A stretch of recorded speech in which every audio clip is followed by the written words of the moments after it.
나의 슬픔과 고통 고개를 들어 그의 눈을 볼 때에 난 알았네. 예수 나의 좋은 치료자.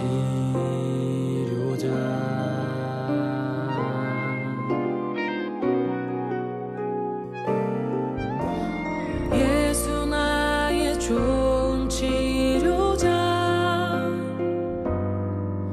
그의 손길이 닿는 곳은 나의 상처와 아픔, 영원히 흐를 것 같았던 눈물 다 멎었네. 예수 나의 치료자.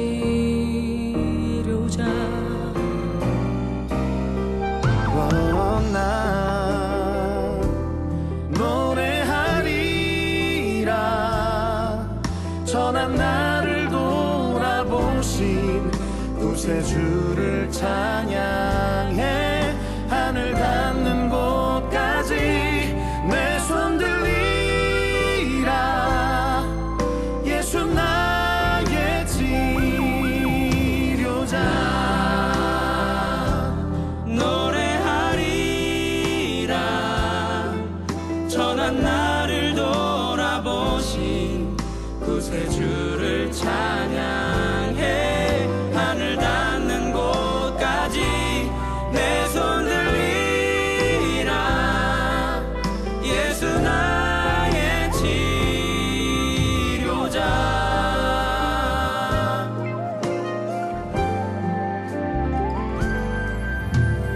예수 나의 좋은 치료자. 그의 손길이 닿는 곳은 나의 상처와 아픔, 영원히 흐를 것 같았던 눈물 다 멎었네. 예수 나의 치료자.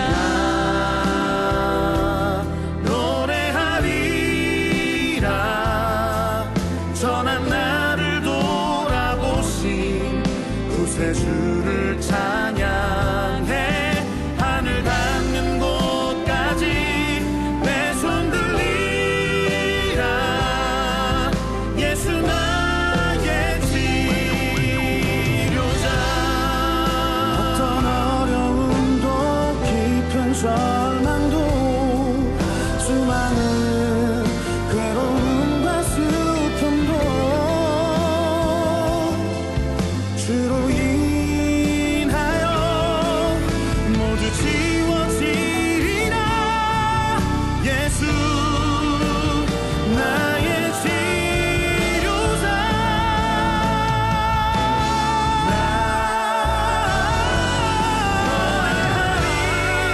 노래하리라. 전한 나를 돌아보신 구세주를 찬양해. 하늘 닿는 곳까지 내 손 들리라. 예수 나의 치료자.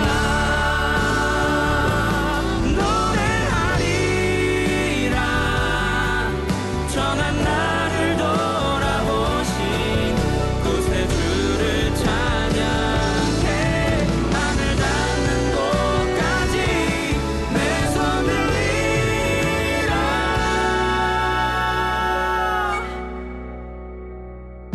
예수 나의 주, 예수 나의 힘, 예수 나의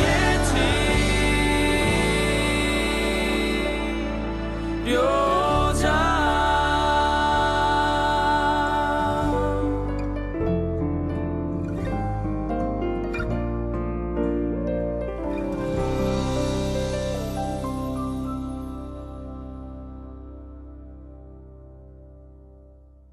에스더서 6장 1절 말씀 같이 봅니다. 에스더 6장 1절.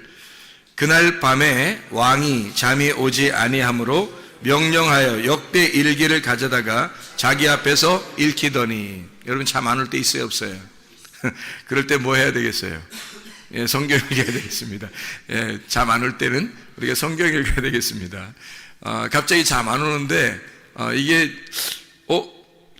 갑자기 안 오는 사람도 있었는데 에스더서의 6장의 1절에 그 왕이 아마 잠이 갑자기 안 왔다. 나도 그런 거 아닌가? 또 이렇게 낮잠을 많이 자면 밤에 잠이 안 오고요.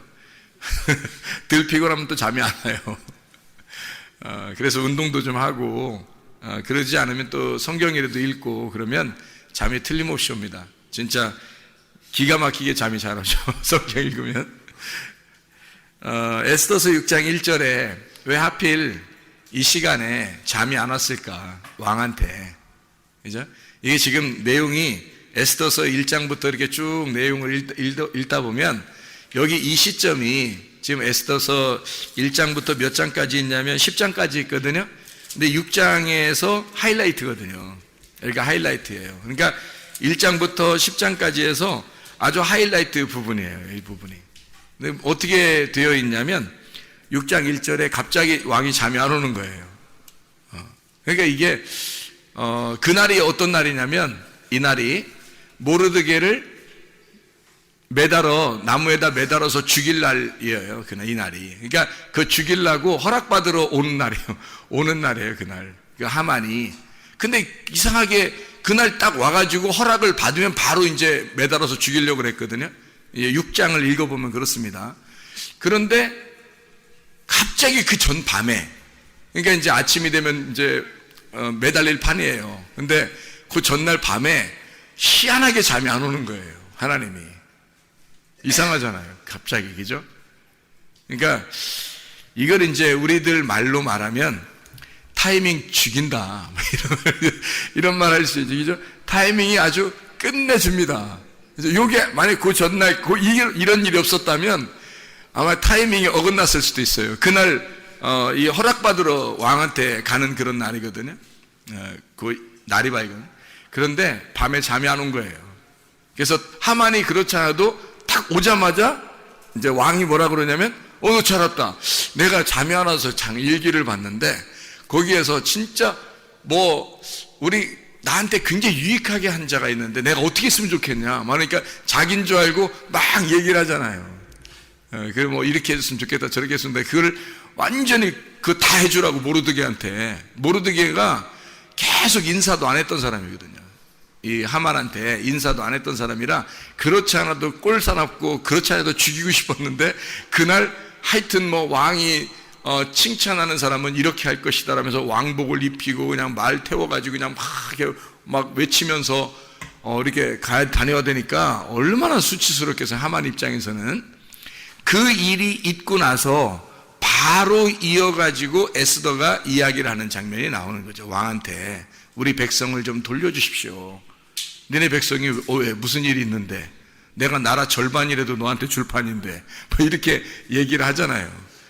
그래서 이제 하만이 바로 이제 잡혀오고 이제 이걸 대역전 드라마가 이제 시작되는 놀라운 일이 6장부터 일어나는 겁니다. 6장에 뭐부터 일어난 거예요? 6장 1절에 대역전의 드라마 시작이 6장 1절에 어떻게 해서 일어났어요?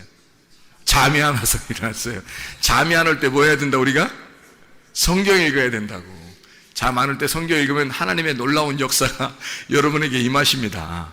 이 사람도 잠이 안 와가지고 갑자기 하나님의 일을 하게 된 거예요. 잠이 안 와서 하나님의 그 원하시는 하나님의 타이밍에 자기가 하나님의 그 시간을 끝내주게 이행하게 된 거죠. 이 사람이 잠이 안 올 때. 그러니까 하나님이 잠 안 재우신 거예요. 갑자기. 그러니까 이런 큰 일들을 하나님께서 이렇게 계획하시고 하나님이 이렇게 만들어 가시는 하나님의 역사를 우리가 이제 성경을 통해 볼 수가 있죠. 그러니까 하나님은 어쨌든 타이밍을 놓친다, 안 놓친다? 안 놓친다. 하나님은 절대 타이밍 안 놓친다. 우리는 답답해, 안 답답해요? 우리는 답답할 때가 있어요, 없어요? 있어요. 우린 답답한 거지. 우리가 왜 답답해요? 한없이 어떻게 응답이 왜 이렇게 오랫동안 안 돼? 응답이. 그리고 언제 될지 모르는 거야. 이게 이제 어떻게 되냐면 우리는 항상 어떻게 되냐면 과거나 현재와 미래가 있기 때문에 이 응답 지금 계속 응답이 안 오고 있어. 작년에도 응답이 안 왔고 계속 응답이 없었으니까 앞으로도 응답이 안 되면 어떡하지 하면서 그 두려워하는 마음이 늘 있단 말이에요, 사람들은. 왜냐면 과거, 현재, 미래를 사니까. 근데 하나님은 답답할 일이 별로 없어요. 하나님은 답답할 일이 없으니까 내가 지금 역사할게. 그럼 그 지금 역사하는 거예요. 근데 그게 희한하게 우리의 인생에서 하나님이 우리의 인생을 간섭하시는데 절대 거기서 타이밍을 안 놓친다는 거죠, 하나님이. 근데 사람들은 답답하고, 내 기도한 게 왜 이렇게 안 되지, 그렇게 할 수 있어요. 근데 하나님이 이 왕을 갖다가 잠을 안 재우시고 그 타이밍에 그날 그렇게 역사하지 않았다면 이게 어떻게 됐을지 모르는 그런 시점인데요, 절대 그 타이밍을 안 놓칩니다, 하나님이요. 왕을 잠을 안 재워서라도 그 역사를 이루는 거, 하나님의 뜻을 이루는 거예요. 그게 하나님이셔요. 보라, 지금은 은혜 받을 만한 때요, 보라, 지금은 구원의 날로다. 하나님은 항상 현재, 지금만 있다. 하나님은 항상 현재만 있는 것이다. 그러니까 과거나 미래가 아니라 현재, 지금. 네가 지금 기름등불 준비하고 있느냐? 네가 지금 주님 만날 준비하고 있느냐? 네가 주님 언제 오실지 모를 때 너는 지금 주님 준비하고 있는 사람이냐? 지금 기름이 떨어지지 않고 있느냐? 이걸 물어보셔요. 주님이 그거 보신다고요. 그럼 우리가 그걸 준비해야 되겠죠. 슬기로운 다섯 처녀 되려면 마태복음 25장의 1절부터 13절 말씀에 있는 것처럼 슬기로운 다섯 처녀가 돼야 돼요. 미련한 다섯 처녀처럼 그렇게 등불이 꺼져가면 안 된다고요. 등불이 꺼져간다는 말은 진리의 말씀, 이 진리의 말씀만 등불이거든요. 거짓의 말씀은 등불이 아니에요. 같은 어둠이지. 진리의 말씀이 등불인데 그 등불이 꺼져가는 거예요. 내 속에서 진리의 말씀이 점점 사라지는 거예요. 주님이 나를 만나지 않기 시작하는 거예요. 그러면 그게 꺼져가고 있는 순간이에요. 그러면 그것을 위해서 여러분이 몸부림쳐야 합니다. 하나님, 내 기름이 떨어지지 않도록 이것을 놓치지 않기 위해서 울타리를 치고 살아야 되는 거예요. 하나님의 울타리를. 그래서 그 안에 사는 것을 율법이라 그렇게 말해요. 하나님은 스스로 계신 자니까 하나님은 살아계신 자란 말이에요. 스스로 계시다 그 말은 살아계시다 그 말이에요. 그럼 반대로 우리는 죽었다는 얘기고 우리가 죽어있는 자 어둠인데 주님만 살아계신 하나님이라는 거예요. 그 살아계신 그 하나님이 우리에게 뭐라 그러냐면 너 기름등불 꺼치지 말라는 거예요. 내가 널 만나줄 테니까. 그게 꺼지면 어둡다는 거예요. 그거 꺼지면. 그래서 그거 등불을 계속 켜야 된다는 거죠. 그 왜 우리 사사기에 보면은 기도원의 300용사가 있죠. 그래서 거기 성을 갖다가 막 이렇게 돌면서 무너뜨리잖아요. 근데 거기 그 성을 무너뜨릴 때 항아리를 어떻게 해요? 항아리를 깨뜨려요. 항아리가 우리의 육체거든요. 말씀이 등불이고 거기 항아리가 육체예요. 말씀이 육체를 입고 오셨다, 그 주님이. 그래서 깨져야 될 것은 항아리고 속에 등불이 나타나는 거죠. 그러니까 결국 주님께서 죽으실 땐 뭐가 죽었어요? 육체가 죽으시고 말씀은 살아계시단 말이에요. 등불이 켜져 있다고. 그 등불이 계속 켜져 있는데 그게 내 속에서 등불이 켜져 있어야지. 그러려면 어떻게 돼야 돼? 내가 이게 육체가 돼야 돼요? 몸이 돼야 돼요? 몸이 돼야 돼요. 이 무슨 말이냐면 육체로 죽으셨으니까 육체는 내 육체잖아요. 예수님이 십자가 못 박혀 돌아가시는 그 육체는 나의 육체라고. 그러니까 나의 육체는 끝났어야 된다고. 십자가에서 끝나야 되고, 그러면 뭐가 돼? 그리스도의 몸이 돼야 되는 거죠. 그리스도의 몸이 살아있는데 그 속에 뭐가 있다고? 등불이 꺼지지 않고 있죠.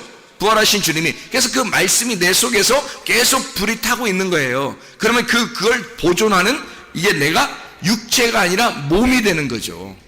그러면은 이게 교회가 몸이 성전인 내가 이걸 보호하고 살아가는 거예요. 이걸 꺼치지 않고 꺼치지 않고 계속 이렇게 보호하면서 살아가게 되면 신랑 만난다는 얘기입니다. 그게. 근데 이걸 꺼치면 안 되는 거죠. 그래서 육체는 이미 죽었으니까 육체대로 다시 살면 안 돼요. 그건 또 깨져야 될 거니까. 그러니까 육체가 깨지는 건 이미 끝났잖아요, 예수님께서.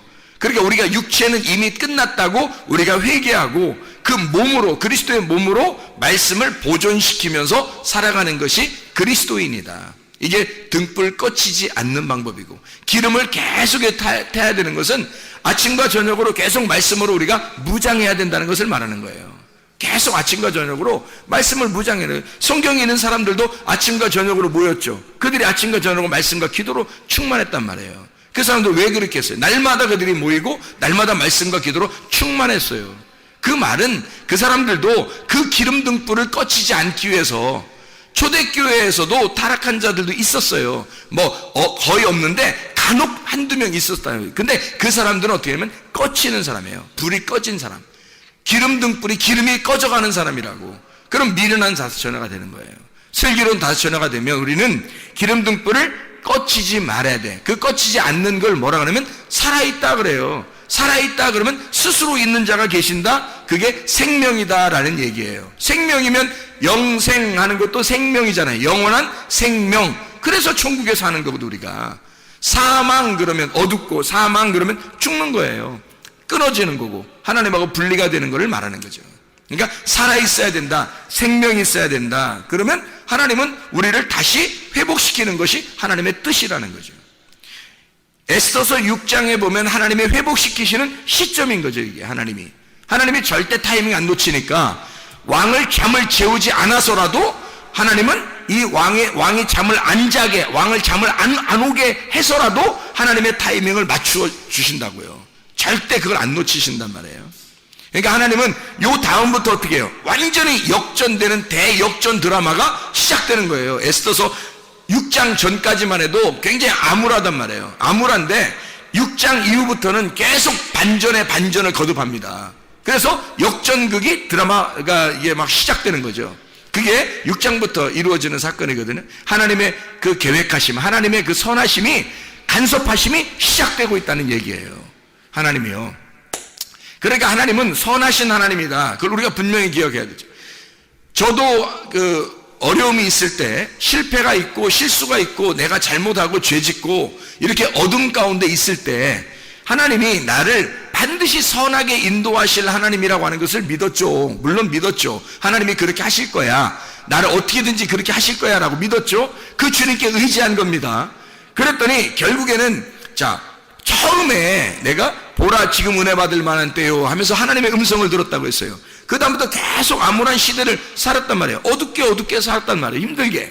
그러다가 결국 하나님이 나를 돌려놓기 시작하는데, 원래 이 하나님이 내게 응답하시는 음성을 하나님이 주시는, 보라 지금 은혜 받을 만한 때요가 돌아와 보니까, 수십 년이 지나서 하나님 앞에 돌아와 보니까 보라 지금이 되더라는 거예요. 그게 아니, 보라 지금이라고 수십 년 전에 얘기했는데 다시 돌아와 보니까 보라 지금인 거예요. 보라 지금은. 그러니까 이게 하나님에게서는 과거, 현재, 미래가 없구나. 항상 지금이시구나. 하나님이 나를 제자리로 돌려놓는 데까지는 수십 년이 걸렸어요. 그런데도 그것이 지나고 나니까 그게 보라 지금은 은혜 받을 만한 때고, 보라 지금이 구원의 날이더라. 그런 말이죠. 그럼 왜 이렇게 빙빙빙빙 돌려서 다시 제자리로 갖다 놨을까요?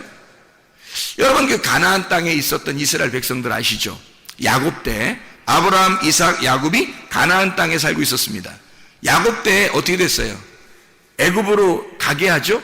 근데 그게 하나님의 계획이에요? 그냥 어떻게 우연이 된 거예요? 하나님의 계획이에요.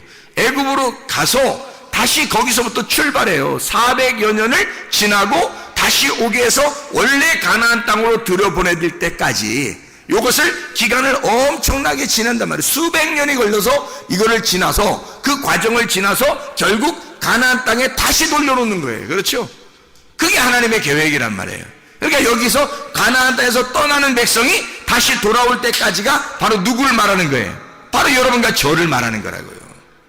이건 이 사람들이 수백 년이 걸쳐서 우리를 보여주는 거란 말이에요. 이게 하나님이 원래 출발하는 그 장소에 하나님이 다시 되돌려 놓기까지는 수백 년이 이 사람들이 걸렸다. 저 같은 경우도 수십 년이 걸렸다. 하나님의 그 응답을 받은 그 시점부터 수십 년이 걸려 다시 제자리로 돌아오게 하더라는 거죠. 결국에는 하나님의 선하심입니다. 절대 타이밍 안 놓쳐요. 우리로서는 막 안타깝죠. 빨리 성공하고 싶고, 빨리 뭐가 좀 되고 싶고, 빨리 응답받고 싶고, 기도했다면 척척 막 다 응답받고 싶고, 그렇죠. 근데 절대 하나님의 타이밍에서는 절대 놓치지 않으니까, 하나님의 타이밍에서는 늦은 게 아니에요. 우리가 늦다고 생각하는 거지. 하나님의 타이밍엔 절대 늦은 게 없다고요. 자, 예를 들어서 어떤 사람이 계속 어둠 가운데 이렇게 암울한 가운데 살다가 다시 돌아오는 시점이 돼서 딱 돌아오게 돼요. 원래 원점으로 하나님의 그 부르심에 딱 돌아오게 됐어요. 그 타이밍에 딱 맞게 왔어요. 왔더니 그 다음날 죽었더라. 괜찮은 거예요. 천국 가니까 괜찮다고. 돌아왔잖아요. 돌아온 거니까 하나님에게선 지금이라고요. 그게 우리는 한참 걸렸지만 하나님은 지금이야. 그냥 괜찮다고요. 우리는 자꾸 늦다고 생각해. 하나님께서 왜 빨리빨리 역사하지 않을까 이렇게 생각할 때가 많아요. 근데 하나님은 늘 지금이야. 하나님 절대 늦추지 않으십니다. 늦지도 않아요. 그걸 절대 타이밍을 놓치지 않는다. 왜 이렇게 돌리는가? 우리를 뭐 하려고 그러는 거예요? 애굽에 있는 이스라엘 백성들을 광야로 끌어내서 그 용광로 같은 광야에 집어넣었다가 다시 가나안 땅에 오게 해요. 그냥 바로 그냥 휙 오면 안 되나요? 하나님이 뭐 그런 역사 하지 못하겠어요? 충분히 할 수 있거든요. 근데 안 한다고요. 광야에까지 집어넣고 그 다음에 다시 가나안 땅에 오게 해요. 광야에 나오는 것도 그냥 나오지 않아요. 원래 그냥 나오려고 했던 게 아니라 애굽에서 갑자기 왕이 바뀐 거예요. 그 왕이 바뀌어가지고, 원래 애굽에서 이 사람들은 요셉을 알던 왕이 있을 때는요, 그 사람들이 다 높은 위치에 있었어요. 다 지도자들이었다고. 애굽을 다스리는 사람들이었다고. 그 다스리는 그 사람들이 누구예요? 다 야곱 자손이에요. 야곱 자손들이 요셉이 왕권을 가지고 있기 때문에 자기 형제들을 다 한 자리에서 다 줘서 그 밑에 내려갈수록 조카에게 또 자녀에게 손자에게 계속 400년 동안을 계속 높은 자리를 줬기 때문에 애굽에서 보통 높은 위치를 가진 사람들이 아니었을 거란 말이에요. 이 사람들이. 그러니 나오고 싶겠냐고. 이 사람들이 생각을 해보세요. 나오고 싶지 않다고요. 그런데 어느 날 하나님께서 요셉을 죽였고, 요셉이 죽고 난 다음에 한참을 그렇게 살았는데 어느 날 요셉을 모르는 왕이 나타난 거예요. 요셉을 모르는 왕이. 요셉이 뭐야? 우리 애굽 백성도 아닌데 이러면서 요셉이 이렇게 하는, 요셉을 무시하는 자가 딱 나타나니까 갑자기 요셉의 형제들, 그러니까 그 야곱의 자손들을 갖다가 갑자기 종으로 다 만들어버린 겁니다. 그리고 잘 살던 사람이 갑자기 종이 되니까 어떻게 됐겠어요, 여러분? 잘 사는 사람들은 안 나와요. 나오라고 해도 안 나온다고. 근데 갑자기 종이 되니까 이 사람들이 막 아우성치는 겁니다. 살려달라고. 우리 하나님은 어디 계십니까? 살려주세요, 살려주세요. 막 아우성칩니다. 그때 하나님이요, 모세라고 하는 사람을 선택을 하는 거예요. 모세 선택하면 그때 바로 모세가 그냥 빨리 팍 자라나가지고 이스라엘 백성들은 나가자 해서 쫙 나오고 얼마나 좀 멋있어요. 근데 모세가 여차해서 거기서 애굽에서 살게 돼요. 40년을. 그러니 모세가 태어날 때는 아들들을 다 죽이던 때입니다. 아들들을 다 죽이던 때에 40년을 애굽에 있게 하고, 그죠? 그럼 40년이 지난 겁니다. 고통받는 시간을 40년이 지난 거예요. 그리고 거기서 애굽 사람 하나 죽여가지고 모세가 도망 나오죠. 도망 나와서 광야에서 몇 년 살아요? 40년을 살아요. 그러니까 도합 80년을 애굽에 있는 이스라엘 백성들은 80년 정도는, 적어도 80년 정도는 종으로 살고 있었다는 거죠. 80년 정도는, 그죠? 80년, 100년 정도는, 그 전에는 뭐 요셉이 있을 때는 잘 살았지만, 그리고 그 이후에도 좀 잘 살았겠지만, 갑자기 왕이 바뀌면서 한 80년, 100년 사이는 완전히 종으로 살았단 말이에요. 그래서 이 사람들이 나가고 싶겠어, 안 나가고 싶겠어? 나가고 싶죠. 그러니까 모세를 준비시켜서, 그냥 준비시켜서 40년 동안 살아서 40살 되면 그냥 나가자 그러면 얼마나 멋있냐고요. 근데 모세를 또 데리고 나와서 광야에서 또 40년을 또 푹 삶아버리는, 80세가 돼서야 모세를 보내는 거예요. 데리고 나오라고. 그러니까 데리고 나오는 그 기간이 40년 걸렸어요. 40년. 그러니까 도합 120년을 모세가 사는 거예요. 그래서 40년 동안을 데리고 나오는 거예요. 이들은 80년 이상을 종으로 살다가 살려달라고, 그래서 하나님 앞에 살려달라고 하다가 겨우겨우 광야로 나오는 사람들이 됐단 말이에요. 생각을 해보시라고요. 하나님이 왜 그렇게 만드실까? 왜 애굽으로 내려가기 싫은 야곱을 애굽에 내려가서 살게 하고, 그 다음에 그 자손들이 거기서 살다가 잘 살다가 갑자기 못 살게 돼요. 그러다가 광야로 끌고 나와가지고 막 고생을 시키고, 그러다가 가나안 땅으로 다 죽이고 가나안 땅으로 어린아이들만 들어갈 수 있도록, 여호수아 갈렙 믿음을 끝까지 지킨 사람, 기름 등불 꺼지지 않은 사람, 그 사람 2명만 데리고 들어가. 놀라운 얘기죠. 이게 왜 그랬을까요? 낮추시는 겁니다. 광야에 데려다 놓고 하나님은 낮추시는 거예요. 광야에 데려다 놓고 계속 두드려서 이 사람을 낮추시고 겸손하게 만들고 낮추시는 작업이 광야의 작업이에요. 그게 교회라고요. 여러분은 세상에서 있었던 믿음만 가지면 됐지 뭐 생각하는 사람들을 교회에 데리고 놔. 그리고 말씀으로 계속 두드리는 거예요. 여러분을. 왜요? 이유가 낮추시려고, 여러분을 낮추시려고, 겸손하게 만들려고. 그래야 가나안 땅에 하나님의 백성이 되니까. 하나님의 백성은 교만한 자는 하나님의 백성 될 수 없어요. 높아 있는 자는 하나님의 백성 될 수 없어요. 겸손한 사람만 하나님의 백성 될 수 있어요. 겸손한 사람에게만 주님이 은혜를 베풀어 주셔요. 낮은 자들만, 낮춰진 자들만 주님께서 높여주시는 겁니다. 그렇게 구원하시는 사람은 그 방법이, 주님의 방법이 그거니까 끌어내는 거예요. 자, 여러분, 결혼을 왜 한다고 그랬어요? 결혼이 최대의 뭐라고요? 실수라고. 결혼하면 최대 실수야. 사람이 결혼하면 갑자기 눈이 좁아져요.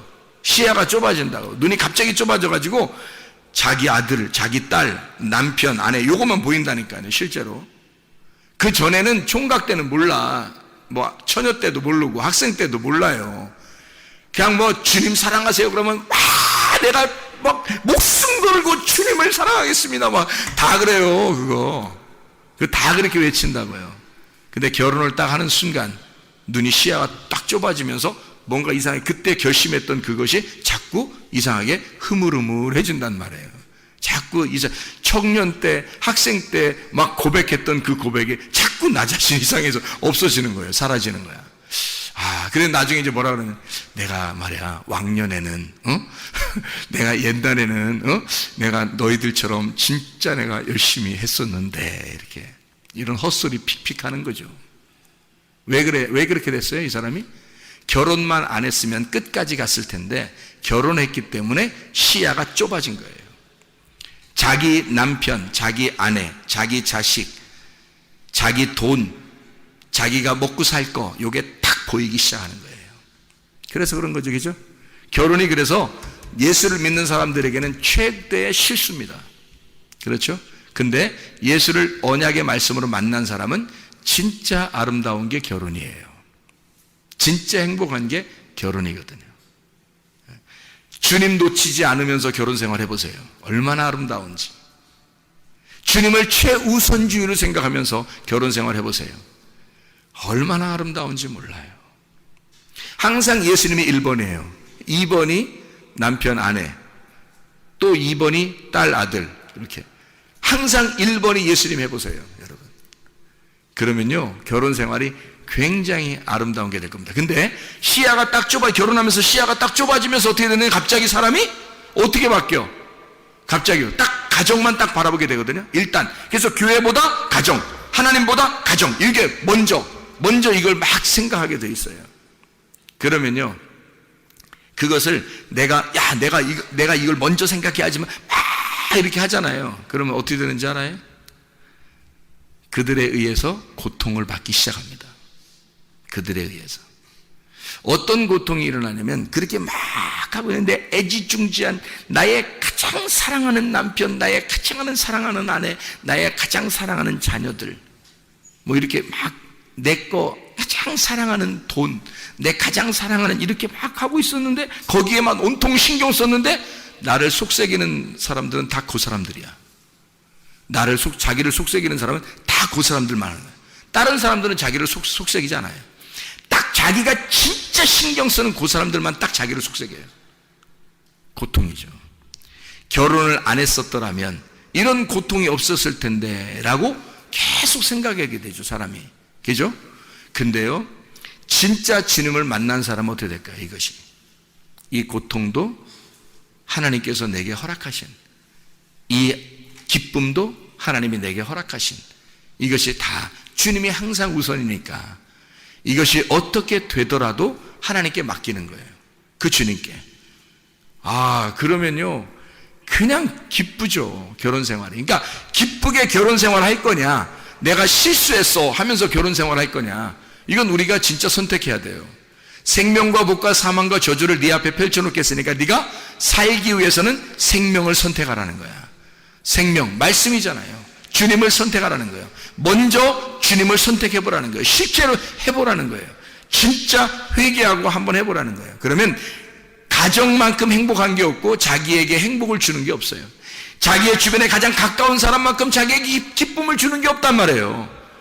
마음이 넓어지는 거예요. 자기에게 고통을 주던 것들이 자기가 회개하고 나니까 마음이 넓어지는 거야. 갑자기 자기의 마음이 다 두드려서, 자기를 다 두드려서 납작하게 내지니까 마음이 넓어지죠. 그러니까 그것만큼 다 받아들이고 아름다운 게 없는 거예요. 가까이 있을수록 더 아름답고 행복하고 기쁘죠. 바뀌는 겁니다, 사람이. 이게 실수가 아니라 내가 결혼을 안 했으면 어떻게 했을 뻔했어, 이렇게 되는 거죠. 내가 결혼 안 했으면 큰일 날 뻔했다, 이렇게 되는 거죠. 그렇게 한번 그런 인생 한번 살아보고 싶지 않아요? 근데 저는 그런 인생 살고 있는데, 진짜 그런 인생 한번 살아보고 싶지 않냐고요. 내 결혼 안 했으면 내가 어떻게 살았을까? 나 어떻게 됐을까? 결혼 안 했으면 큰일 날 뻔했다.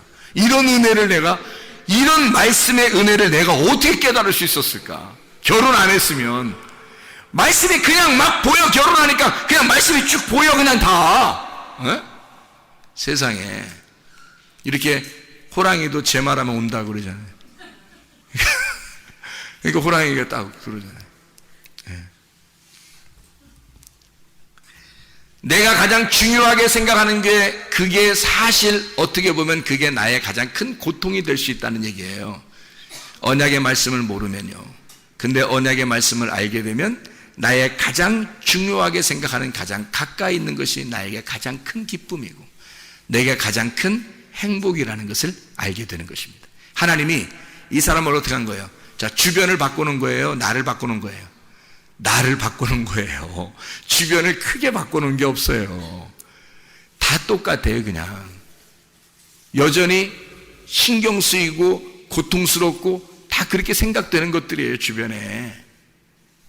여러분이 아마 제 고통을 모를 거예요. 교회에 대한 그 근심과 가정에 대한 그 근심과 나의 이 사람들을 이 목양하는 그 근심에 대해서는 아마 여러분이 잘 모를 거예요. 그런데 주님께 맡기니까 나보다 주님이 더 잘 알아서 해주실 것이다. 주님이 우리 가정을 더 책임져 주실 것이다. 주님이 우리의 교회를 주님이 책임져 주실 것이다. 하나님은 절대 뭐를 놓치지 않는 분이니까, 타이밍을 놓치지 않는 분이니까. 나는 좀 늦었다고 왜 자꾸 늦게 해주시냐고, 왜 답답하게 해주시냐고 그렇게 나는 그렇게 기도할지 모르나, 하나님은 야, 답답한 건 네가 답답한 거지 나는 전혀 안 답답해. 나의 타이밍은 아직 이르지 않았어. 내 타이밍은 절대 내가 놓치지 않을 거야. 내가 정확하게, 네가 그렇게 안달복달 안 해도 내가 맞춰서 내가 알아서 내가 할 거야. 내가 그 타이밍을 절대 안 놓친다. 그게 하나님이십니다. 여러분의 인생을 절대 하나님이 놓치시겠습니까? 그렇지 않아요. 하나님이 책임지시면요, 하나님이 책임지는 사람이라면요, 절대 놓치지 않습니다. 하나님이 모르드게를 놓치겠어요? 안 놓쳐요. 왜? 모르드게는요, 에스더를 왕에게 보내면서도 뭐라고 하냐면, 네가 이때를 위하여 네가 지금 왕비가 된 것이 아니냐, 그걸 생각해라. 나는 이렇게, 우리 민족들은 그렇게 고난을 당하다가 너는 하나님께서 우리의 역사하심을 네가 보게 될 때에 너는 멸망할 것이고 우리 이스라엘 백성들은 하나님이 우리를 건져주실 것이다. 모르드게의 그 믿음을 하나님이 모르시겠냐고요. 다 아신다고요. 그래서 하나님은 이 모르드게를 너무 사랑하니까 절대 모르드게의 그 하나님의 그 타이밍을 놓치지 않는다. 이게 역사예요. 그게 선하심이라고, 하나님의 선하심. 그러니까 그런 선하심을 여러분이 기억하고 내 거라고 자꾸 주장하던 것들을, 그 주장하면 주장할수록 그것이 나를 공격해오는 그런 것들을 위해서 아주 고통받고 고생하고 살지 말고, 하나님이 우리 마음을 고쳐주시는 그 하나님을 하나님께서 우리의 마음을 고쳐주시면 그냥 언제 이루어져도 이루어져. 우리한테는 절대 늦는 것 같지만 하나님은 절대 늦은 적이 없는 거예요. 하나님은 절대 늦은 적이 없는 거예요. 그게 하나님의 역사예요. 하나님의 타이밍이라고 그러는 것입니다. 하나님의 뜻대로 살다가 주님 만나시기를 바랍니다. 우리가 고통스러워하고 실패할 때 주님은 거기에 항상 함께 하십니다. 생각해 보세요.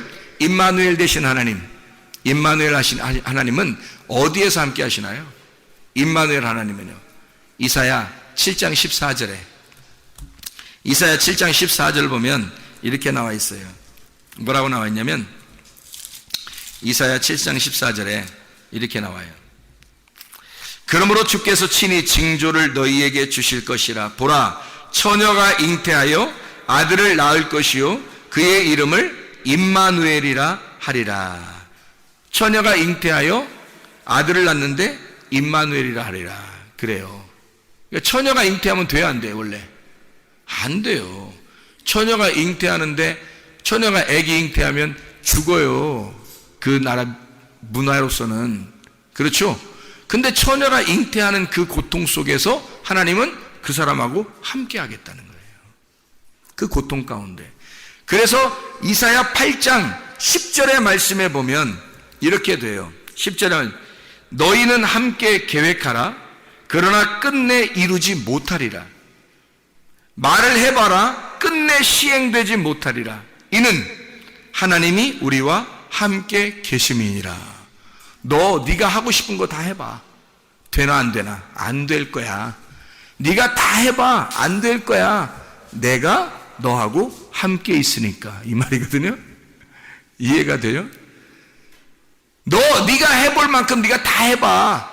그래서 그 실패를 경험하고 네가 말하는 대로 다 되나 안 되나 봐봐. 다 안 될 거야. 근데 내가 거기에 함께 있어.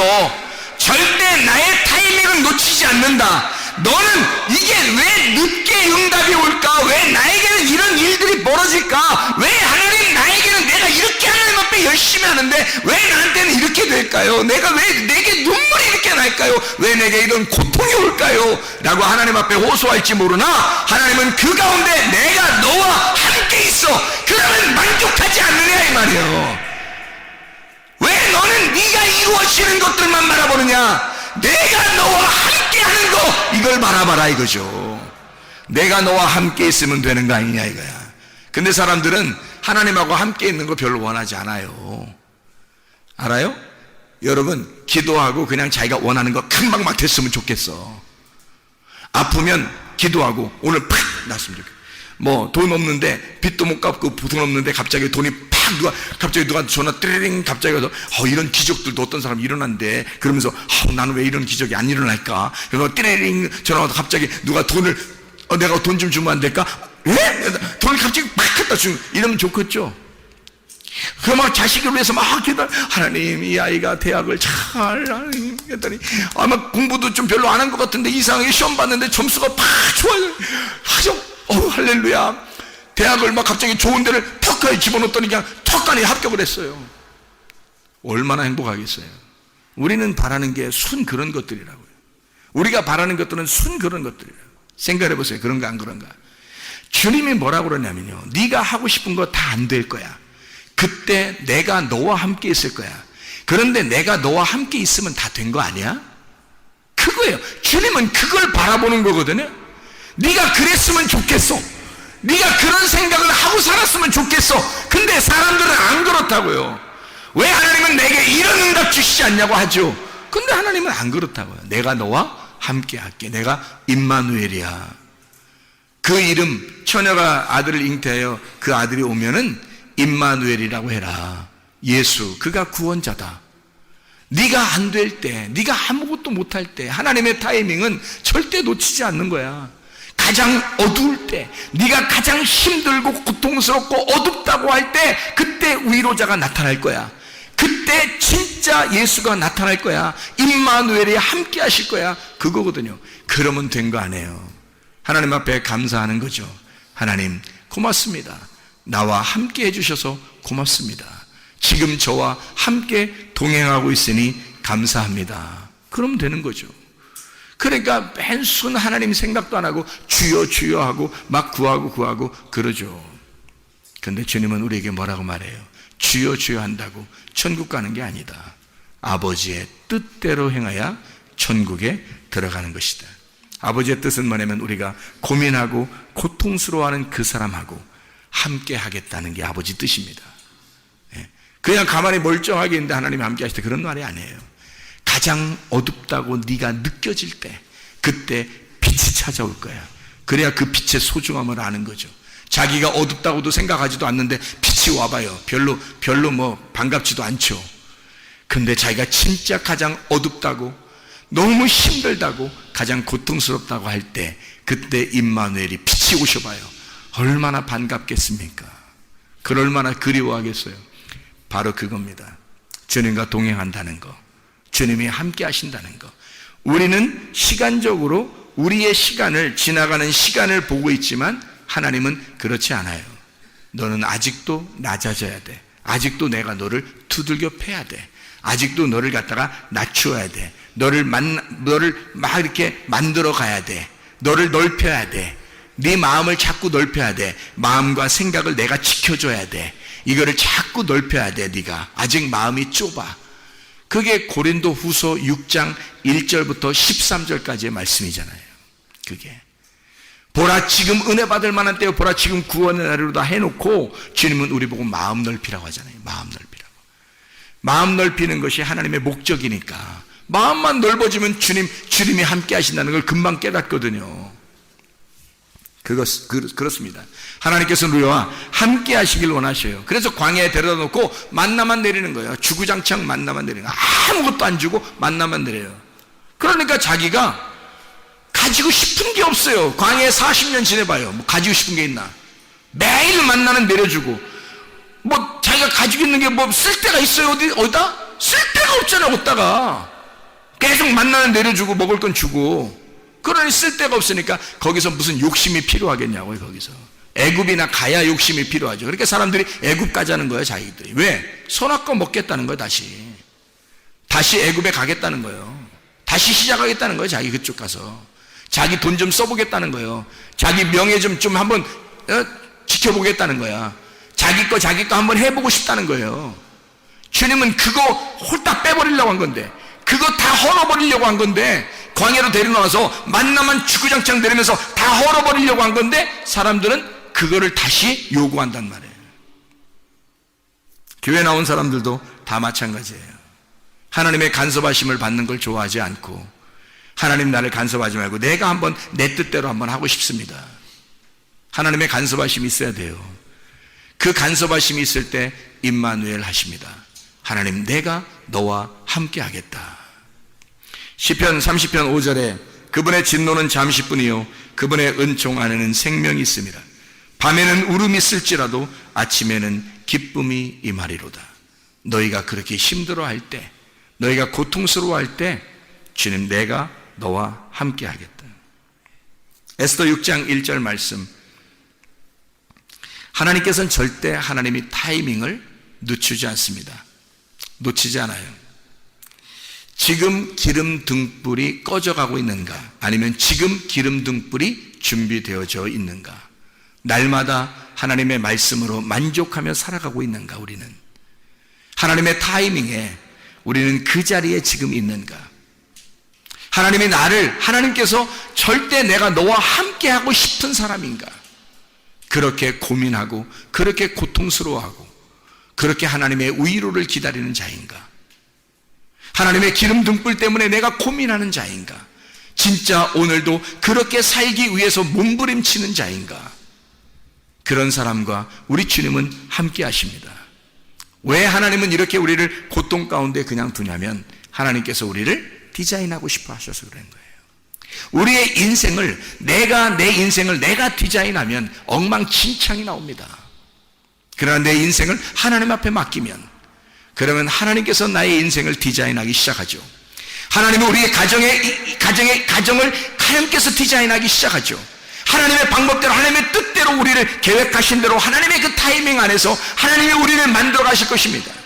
내가 답답한 거지, 내가 내 걸 만들려고 하다 보니까 답답한 거지, 하나님은 절대 답답할 일이 없습니다. 하나님은 자기가 디자인하여 여러분의 인생도, 여러분의 가정도, 우리의 교회도 하나님이 디자인하기를 원하신단 말입니다. 하나님께 맡겨서 하나님이 나를 디자인하시도록 그렇게 맡기는 인생을 살 것인가, 아니면 내 인생을 내가 디자인하여 망치면서 살아갈 것인가. 이것은 우리가 생명을 선택할 거냐, 사망을 선택할 거냐. 우리는 선택하는 사람입니다. 주님, 오늘도 생명을 선택하며 살게 하옵소서. 일평생에 하나님이 디자인하는 내 인생을 하나님께 맡길 테니 하나님이 나의 인생을 디자인해 주십시오. 하나님, 우리의 가정을 주님께 맡길 테니 우리의 가정을 주님이 디자인해 주십시오. 하나님의 타이밍에, 절대 그 자리에 모르드게처럼 있는, 그 자리를 지키는, 그 믿음을 굳게 지켜 거룩한 자존심을 가지고 있는 사람, 그런 모르드게처럼 하나님의 마음에 쏙 드는 사람들이 다 되시기를 바랍니다. 기도하겠습니다.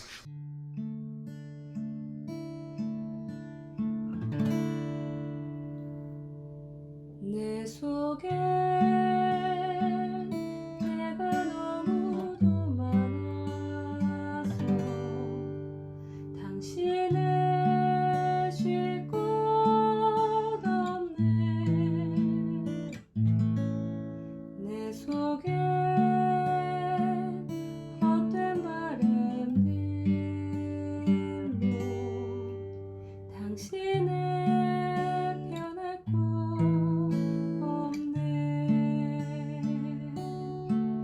내 속에 내가 어쩔 수 없는 어둠, 당신의 쉴 자리를 뺏고 내 속에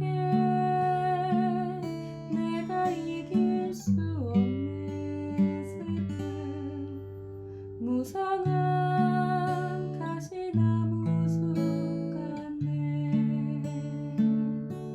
바람만 불면 그 메마른 가지 서로 부대끼며 울어대고 쉴 곳을 찾아 지쳐 날아온 어린 새들도 가시에 지며 날아가고, 바람만 불면 외롭고 또 괴로워 슬픈 노래를 부르던 날이 많았는데, 내 속에 내가 너무도 많아서 당신을